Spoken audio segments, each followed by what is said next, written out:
The likes of OMD, Orchestral News in the Dark, Depeche Mode. I remember seeing Susie Quattro there. Boomtown Rats, Lindisfarne, Hawkwind, the Enid, Wishbone Ash, King Crimson, Greg Lake. I went to see the Colts, I went to see the Smiths, New Model Army, the Clash, Spear of Destiny. Madness were good.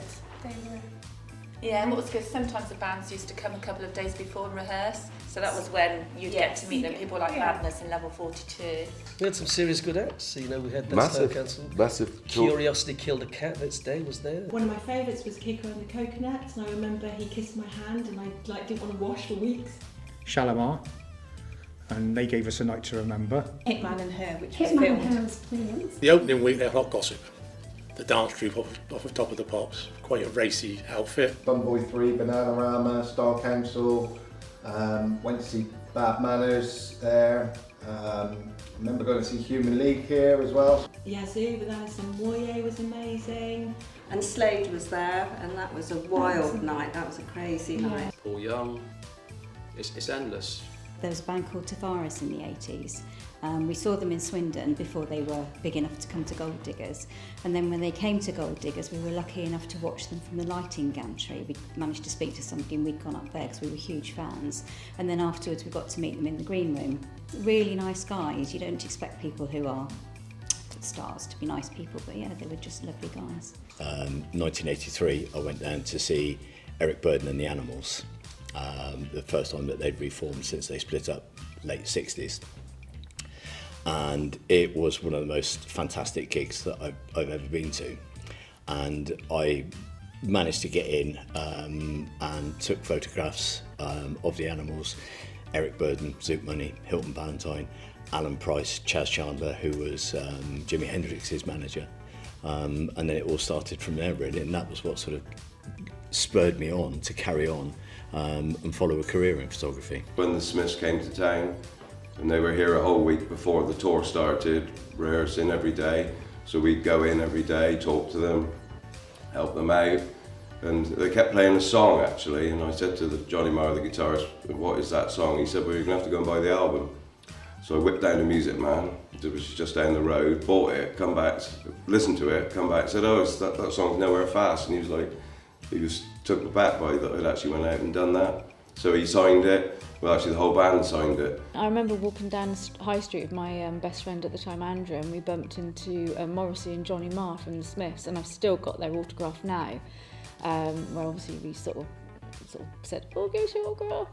And that was great, and we used to sit in a bit on the side as well when they used to get the bands in there, and we sat in there, and Madness were in there because they were one of my all-time favourites at the time as well. For me, because I've been a big Paul Weller fan all my life, Goldiggers is particularly significant because it was at Goldiggers where Weller did started his first UK tour with the Style Council, so it was the first real UK gig, and also on his comeback as a solo artist, he chose Goldiggers to be one of the venues to test his new material. I remember Hot Chocolate putting on a staggering show. You know, in those days, to see a band live or a show live was a lot more special. Nowadays, with people can pick up their phone, press a button, and they've got something in front of them.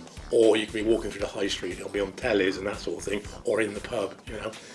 When Goldiggers opened, really pretty much it was only Top of the Pops if you wanted to see a band, or if you wanted to listen to music, you had to get on the bus and go into town and buy the album, and that made it a bit more of an occasion, a bit more of an experience. And seeing them live, at Goldiggers in your local town was something very special. Howard Jones, again, massive at the time, sold out, tickets sold out, and I was actually working on the door at that point. So I'd let 2,000 people in through the building. He was just about to start his set and the fire alarm went off. So we had to evacuate the whole building. I can remember people sat on my car outside. Everyone came out of the building. And the support act played outside whilst everybody was waiting to go back in, whilst they searched everything. And then I had no way of knowing, because I'd already taken their tickets, who had tickets, who didn't. And I think we probably had about 4,000 people come back in. So I think someone knew what they were doing when they set the fire alarm off. One of my favourite evenings was, and my claim to fame was, I was a roadie for Iron Maiden when they played. The bar manager was a chap called Rich Nichols, who was very good friends with my brother. When they heard Iron Maiden were coming, they asked for some local help, and the call went out, and a few of us got the nod, and we went along. So on the night Iron Maiden played, I was a temporary roadie, or a past roadie. We were only allowed to touch all the big flight cases, no instruments, no lighting. So it was in and out, round the back of the thing, into the lorries, down the ramps, up into the stage, dump it for all the band's proper crew. It's quite hard work. There was a lot of stuff. I believe there's at least 2 Arctic lorries of stuff. It was a lot of kit. And the wages were free entry to the gig, a burger meal, and a couple of pints. One of the best gigs that I've ever seen was the Waterboys in May 1986. And they played for 3 3/4 hours, and I know a lot of other people would put that in the top 10 gigs of all time. One of the best bands that I've ever been to see there. Best band, best experience, Grandmaster Flash and the Brewers 5. So Google it, have a look.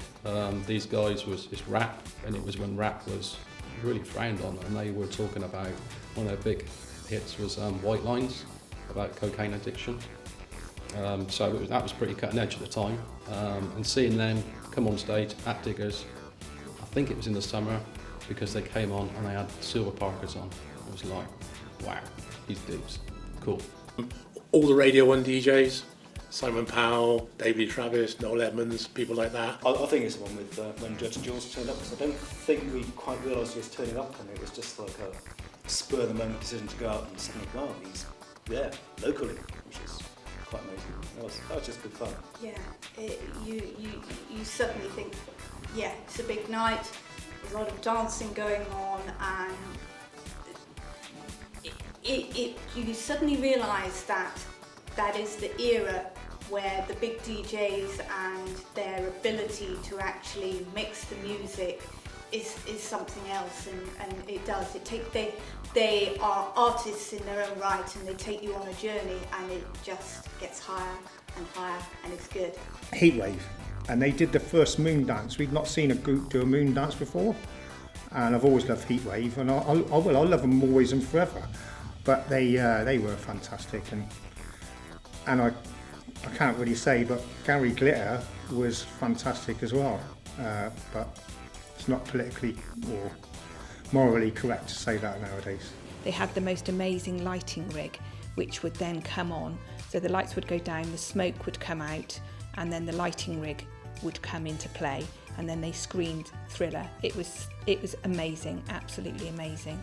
I remember one time, it was April the 1st, that they advertised that the farm was going to play on Goldiggers. So everyone went, it was packed, and they had a big countdown. And as they opened the curtains, there was a bunch of farm animals rather than the band. We thought it was funny, no one else did. Working with those artists, seeing them perform, like Tears for Fears, you know, I had the first Human League gig when they came out of retirement. They did their sort of sabbatical, and that was a promise to a guy, because I booked Owen Paul for him as a favour at the agency, and he said, if you book this, I'll give you the Human League's first gig. So that was a bit of a landmark for us, to get Human League on their very first gig. Tears for Fears and Depeche Mode rehearsing there. The launch of Budweiser, we had so much going on there, conferences going on. It just lent itself to everything, and everybody wanted to be a part of it. It was a really good size if you happened to be fortunate enough to play there on a night where there was a good crowd in there. And obviously it was not purpose-built it was a cinema, but the acoustics were really good, but also the closeness to the audience crowd, and it had a balcony as well. So it was quite impressive as a what I guess would be called a mid-term sort of capacity place. We first played there, 84. They used to have these like X Factor type things, really. But so that was our first time we played there. We actually had a queue around the block. People wanting to see us play. With the Style Council, that was electric that night, because people had waited with a lot of anticipation, because the Jam was split up in 1982. And there was a proposed tour in 1983, which was cancelled. So we've been waiting over a year since the last kind of Paul Weller live experience. So yeah, And actually, what was particularly interesting, that gig was also broadcast live on BBC Two and simultaneously broadcast on Radio 1. So what you were supposed to do is sit at home watching the telly and listen to the radio at the same time. Because it was the BBC, it was free, so they got quite a good crowd in. This would be early, 6:30 in the evening, and then that would all be wrapped up for about 9 o'clock, and then the club would open later on in the evening. We did a few of the old Goldiggers. That's not because it predominantly then went from Whispering Bob into the whistle tests. But we did a few of those as when I think it was the Regal at Hitchin where they used to film. So they used to come when that closed, then they needed to relocate. So I kind of took the bull by the horns and kind of spoke to the production company and said, look, I know your production costs will be a lot less out of London, although you've got logistically travel here. They looked at it, came down, looked at the venue, thought it was perfect. And obviously from there we did like 3 whistle tests, so great whistle tests, and we did a multitude of sight and sounds and concerts. They wanted to find a venue for a home where they could be sort of, I suppose, respected as being up-and-coming bands. And I think we had a bit of a reputation for doing that. We did a number of band nights, and we had quite a few, people like Tears for Fears when they were graduate, in those days they would come to Goldiggers and rehearse, and we had Hugh Cornwall did always rehearsing there, and Golden Brown was written more or less entirely at Goldiggers. So, those kind of things that happen, that word gets out there, and it suited the BBC. They wanted a venue that was interested in doing it, would drop everything else, literally ring up on a Friday and a Monday they'd do it, and that was our attitude. A little known fact though, before Blur was Blur, it was called the Alternative Car Park, wasn't it? What was it? No, it wasn't. Oh yeah, they did. Damon did play with us at Goldiggers. That's what I was going to say. Yeah. I was going to say. So, literally, he was in a group. What was your group called? I don't talk about my group. I'm not here talking about my group. I'm not going to talk about my group. First one. Talking about Goldiggers. Only because it's just... First one there. They did their first one. Yeah. At Goldiggers. I'm not going to. And then... What, his band? I'm not talking about it. I'm not talking about it. So they did that. And anyway.